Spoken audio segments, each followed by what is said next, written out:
أمي وزاورتها والحمد لله. والآن عزمت إني لن أذل نفسي لأحد أو أشحت أحد.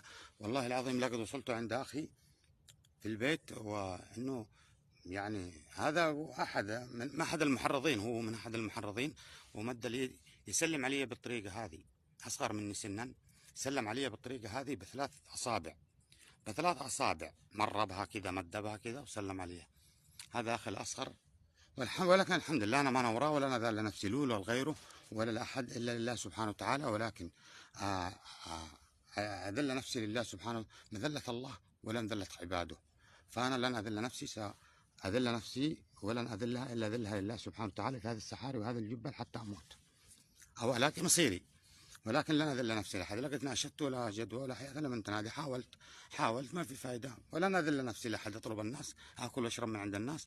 أنا حساب المواطن يلا وصلني هنا الرياض، ما عاد يرجعني حتى جيزان، ولكن ستوصلني هذا الصحراء بأمر الله. سوف أعبر هذا الصحاري إلى أن أما أوصل ولا ألاقي مصيري. ولكن عند الله حق ما يضع في عيالي 25 سنة ووصلوني للمرحلة هذه، فأنا أقول منهم لله سبحانه وتعالى، وأن تلاقنا وياهم عند أرحم الراحمين. وهذا الفيديو الأخير بمشيئة الله، لن أرسل غيره إلا أن ألقى مصيري. فأمان الله، والسلام عليكم ورحمة الله وبركاته. وأرجو من غلطت عليه أو شيء في هذه الدنيا أن يسامحني، إذا لقيت مصيري يسامحني الله سبحانه وتعالى. أنا طالب، ولكن عيالي لن أسامحهم حتى نلتقي بين أيدي الله. عيالي لن أسامحهم حتى ألتقي بين يد الله أنا وياهم بأمر الله. أما الباقي إن شاء الله، أنه أي واحد غلط علي غيرهم مسامح، لأنه هم غلط علي، غلطوا علي أولادي، وتركوا الناس دولة يغلطون علي، وتركوا المجتمع يتكلم علي.